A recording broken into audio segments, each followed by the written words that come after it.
I'm on a boat and I was asked to come aboard and find out where the ammonia odors were coming from. Ammonia on a boat is usually urine.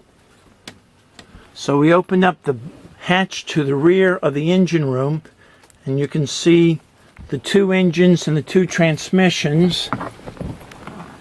And you can see some black fluid down here. And the ammonia smells much stronger right here, so that is more waste. And this is the waste tank with the top level gauge. And we can't see it, but I think that the tank is almost full. The camera won't show you a good picture of it. But to find out where the leak is, we'll have to pull the tank out. And to get the tank out from under the floor, of course the carpet's got to come up. But even more important than the carpet coming up is the bed has to come up. And when the bed comes up, that aluminum drinking water tank has to come out. So the bed has to be picked up.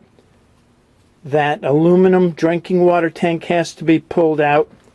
And then go down to the carpet level and then pull that sewage holding tank out right there. So this is going to be a carpenter's job and a little bit of a plumbing job.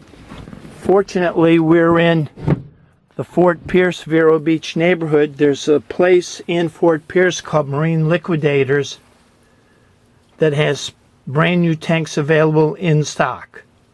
So we'll wait and see what happens, see how much this job is involved. And we'll go and we'll check the forward tank, see if anything's going on out there too.